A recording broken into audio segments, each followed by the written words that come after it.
Hey guys, welcome back to another Train Like a King podcast episode.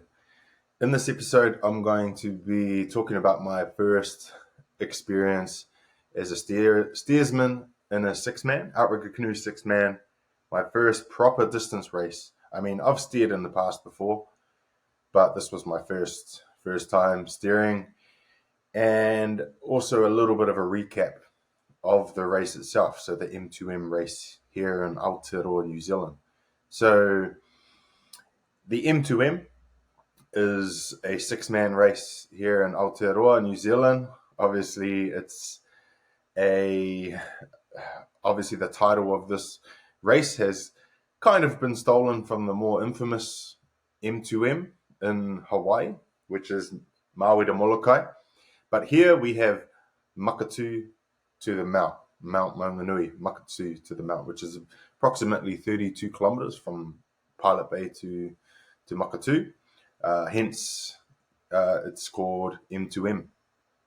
This race is run by Paul Roosendahl himself, and I joined Paul and his team Butties as they needed a replacement paddler, and I gave them one condition. I'd paddle with them if I could steer. Now, they weren't too against this. Weren't sponsored by coffee by TRAINLIKEAKING. They weren't too against the idea, and I like to think that maybe my experience in the V1 rudderless helped them, overcome the fear of me being on the back in the seat 6. So for those of you, I'm pretty sure everyone listening to this podcast is obviously knows the role of a steersman. Obviously, there's 6 people in a canoe. The steersman sits at the back because that's the easiest place to keep the canoe under control, to rudder, to do draw strokes, angle strokes, and such. Now, typically, I would say that there is the common thought that a steersman should be light, and that a steersman, I think that's the most common thought, is that a steersman should be light because, hey, if they're ruddering, and they're not paddling, then you want that person to be as light as possible. But I think over the last couple of years, that's kind of starting to be proven not always true. Now, I have a few ideas as well. So a good example is Kevin Seron Jerusalemi, who started his team, moved back to Huahine after paddling for Shell, EDT, all these big teams in the mainland of Tahiti for years and years. He's always been typically a seat 3 or 4, powerhouse. They usually put the heavier paddlers, stronger paddlers into 3 and 4, which is good as well. However, when Kevin moved back to Huahine, he hopped back in seat 6 because his team was full of inexperienced paddlers. I think they were soccer players, most of them. And he trained them up, but he was obviously the one with the experience of the water, surf, and his V1 experience is phenomenal. And his dad was a champion steersman too. So he knows what to do. And so he put himself back there and hasn't left that seat since. And they've had top 10 finishes, I think maybe even top 5 finishes in the Hawaii Kinui against some of these top teams. They're just the local club team. Now it's food for thought, did he break the idea that a steersman needs to be light and so forth? It's obvious that that's not necessarily true, but it does. I guess it does depend on the overall crew that you have. Now, you wouldn't want super heavy 5 and 6 if your first 4 paddlers are sub 70 kilos, then there's probably going to be some impact on the nose, dropping in. However, here's a quick and here's a really good question that I have, and I've been asking myself lately, is that what do you do in an OC1 or a V1? What do you do when you catch a significant wave? The first thing that most people tend to do when it's a really big wave is they sit up or they lean back. Now, that's putting the weight to the tail. Does the six-man have a similar thing happening when it's on a very significant wave? I think most people have always believed that the weight should be at the front. Now, this is something that I think that should also be looked into a little bit more. You know, when you get to big swells in Tahiti and Hawaii, like, is it really important to be nose diving? Or is it kind of important to keep the nose lighter and drier and take the long run, long swell? Who knows? Just food for thought. You know, so it may not be the worst idea that the weight is in the back. So yeah. Anyway, getting back on track. Basically, filled in a seat for the Buti boys, and the race itself had some good lineups with Team Vakamanu put a team in. I think they were a little bit unsure leading up to it, but it was cool to see them, you know, have a team there after their performance at Nationals. There was Piniola came down. They were also looking for a seat.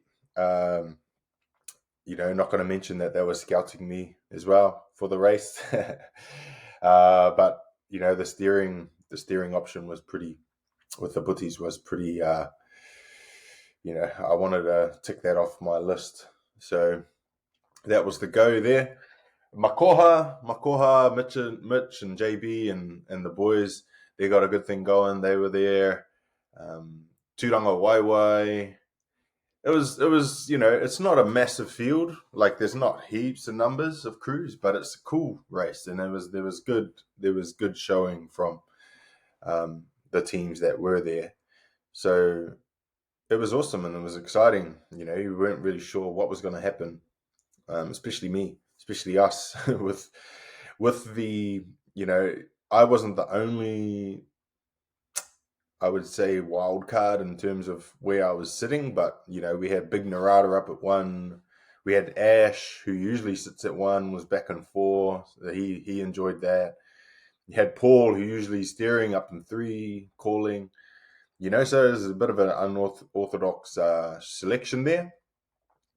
But yeah, it worked out well in the end, because basically the wind was coming from the left and it was a little bit offshore. So people were scared of taking a wider line. And so a lot of the teams actually went close to the shoreline to kind of negate the thought of the wind pushing you too far out. There was also the current was, high tide was at 1, so sometime during the race the current was going to start going out, and you wanted to be close to the shoreline to negate the effects of the current.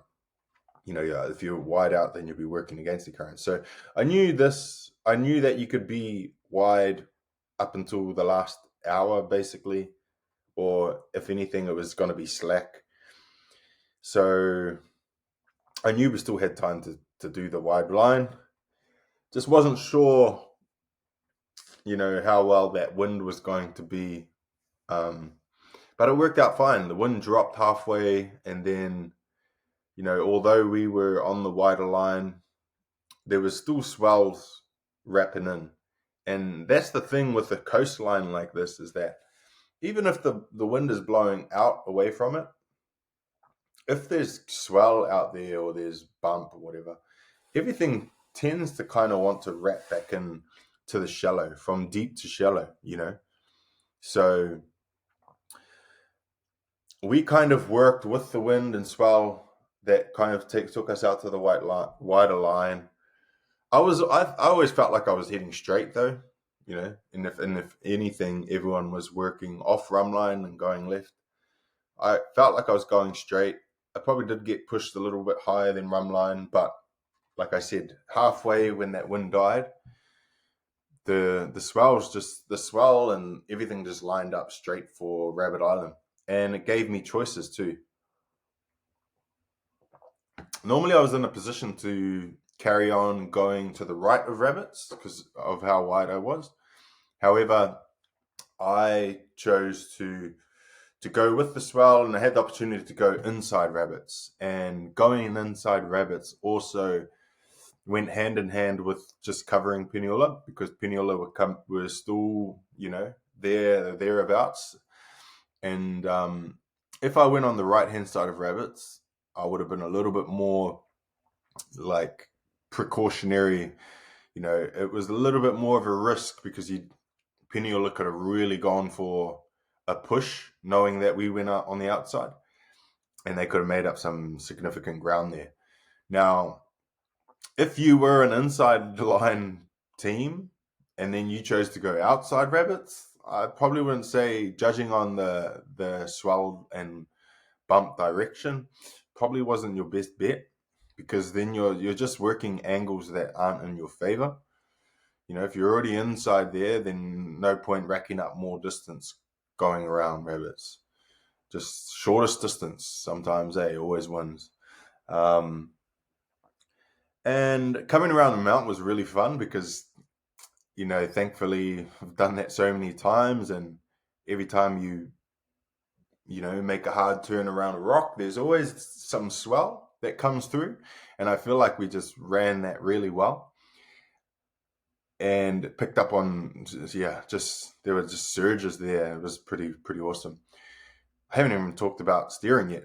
So how was it actually steering for the first time? So with this side wind coming from the left, I knew that it was going to take a strain on the left arm. Now, for some reason that week, I think I did a lot of paddling on the erg, and so my arm and shoulder was already a little bit jacked up. So before the race had started, I was getting my wife to put liniment, so deep heat, on my left arm and left shoulder, scapula, and all that, just to get it loose and warmed up. Only on the left hand side too, which was funny. But ended up using this really good stuff that Tyler's team uses, and no joke, it was still hot at the end of the race. 3 hours later, 2.5 hours later, it was still burning at the end. So that was good stuff. But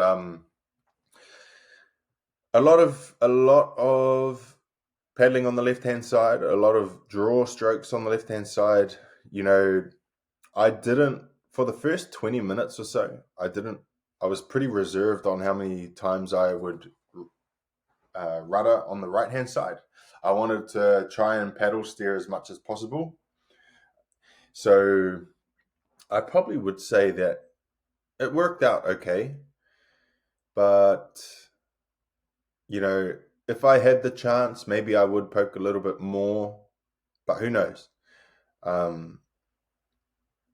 It definitely it uses a lot of different muscles, and just the isometric holds as well at times is a different kind of, causes a different kind of fatigue that I'm used to, but it's ultimately is good because I think it being a steersman would help your rudderless paddling a lot, because it trains those angle strokes and the draws, and it's just, it's not just front to back, it's everything in between. And then there's also just the mind of the focus, what you're focusing on, the waves, and it's the steersman it's hard, but it's harder in a different way. It's not just like cardio and outright work. You get fatigued with those isometric holds, and when you get to paddle, you get to push, but then you kind of push. You have to go through moments of like contributing to the push at the right time. Boop, boop, boop, boop, boop, now, and then taking a step back and making sure that the canoe is staying on the wave. It's in the right direction. So it's a little bit more like intervals. You go and then steer, correct. Go, steer, correct. Now, in my opinion, especially if there's bump involved or surf, the good steersman will contribute when they need to, and then make their corrections and rudders when the canoe is up to speed or riding something, like it's on something. If you're doing the opposite, and let's say your captain or whoever's calling the pushes calls the push at a time that you're not ready to contribute to the team, and you during the push you put a uni in or a draw and you're not contributing, or you haven't lined the canoe up correctly, then if that's out of sync, then you're just going to be pushing for nothing and maybe not actually catching anything. That's what I've kind of noticed, is that like and I always knew this, like I was told back when I was with Paddling Connection that the captain needs to be in sync with the steersman and the steersman needs to be in sync with the captain. So, I have a lot of experience being in seat 3 and 4 and calling bumps and trying to think of what the steersman is doing. And however, it was pretty cool to be in the opposite seat. And I think Paul agreed, because he's used to steering and he kind of knew what I wanted to go for. So he was calling well. And it would have been cool for the surf to be a little bit bigger. Coffee break. A little bit bigger, because then I could, really experience what it's like to keep the 6-man locked into a big wave.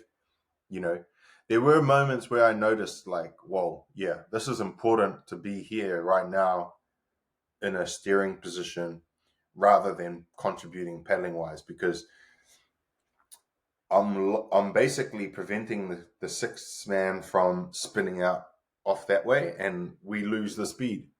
It's the same as the OC1. However, here's where I find it a little bit funny for certain steerers. So, and especially if the conditions aren't massive and the wave that you're on is massive, I have I kind of have a hard idea. I have a problem with watching steersmen go from like a right-hand rudder to an immediate left rudder.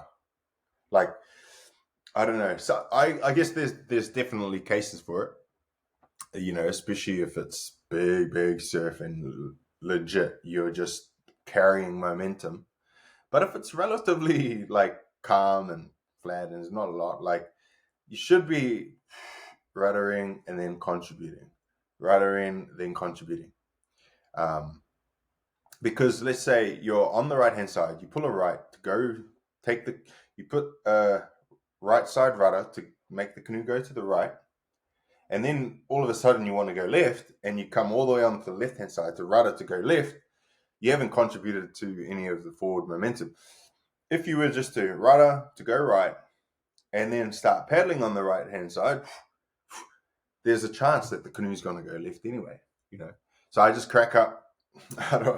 If there's a steersman back there doing the double or even doing the triple, rudder,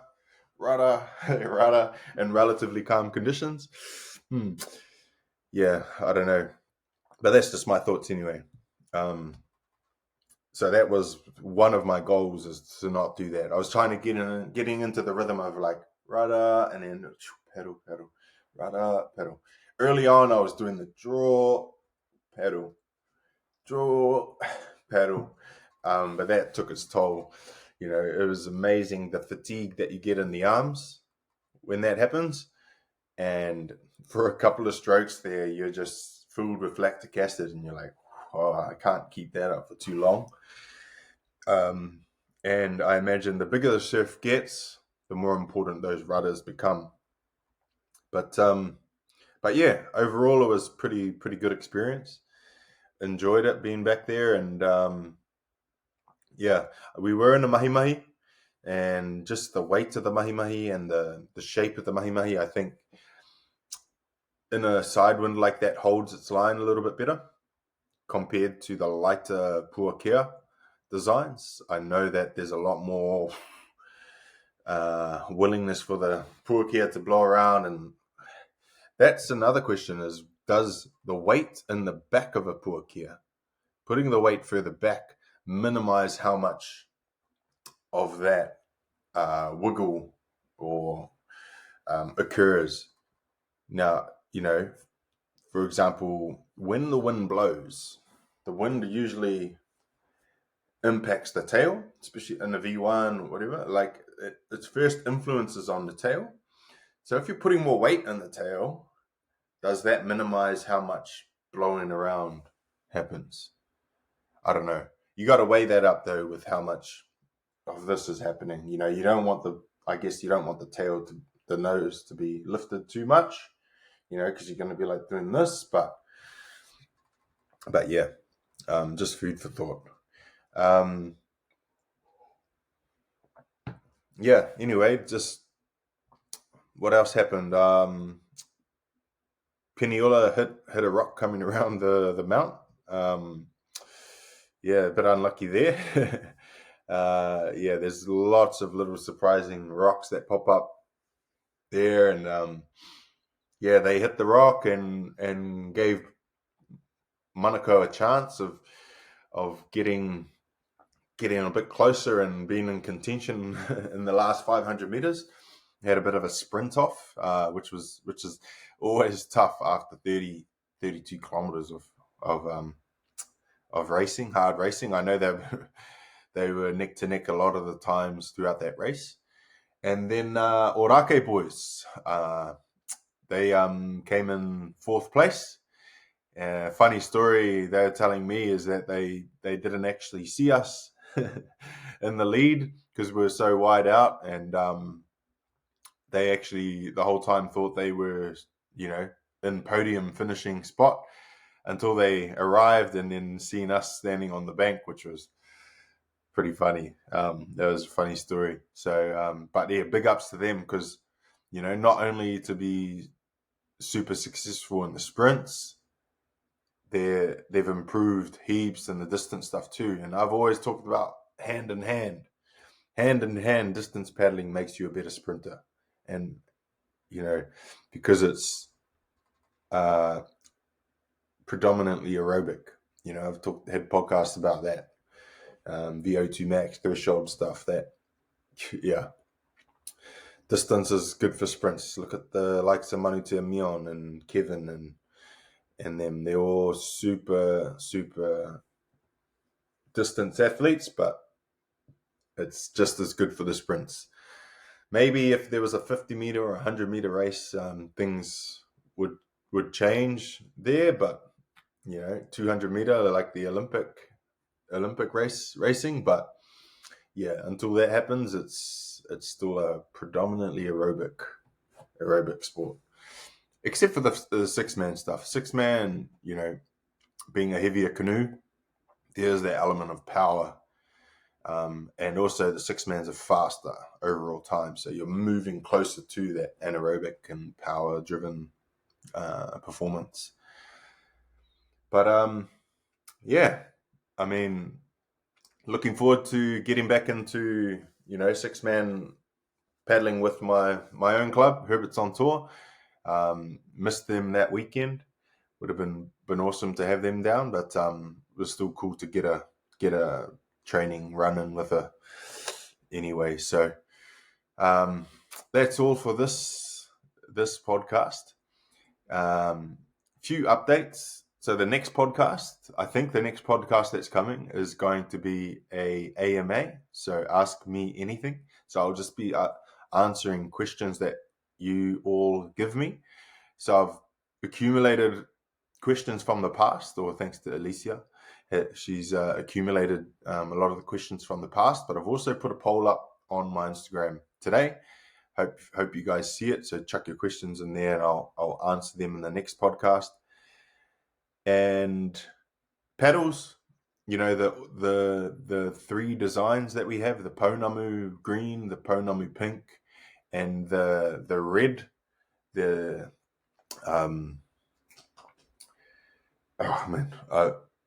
the red design that we have too.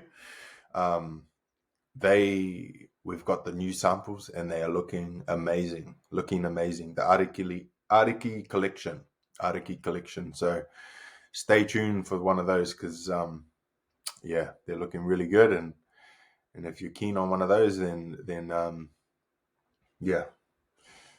buy one. Support the Thai TK collaboration.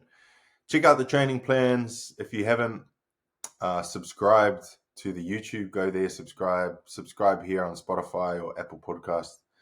Leave us a review or a comment. It all helps. Trying to push the content.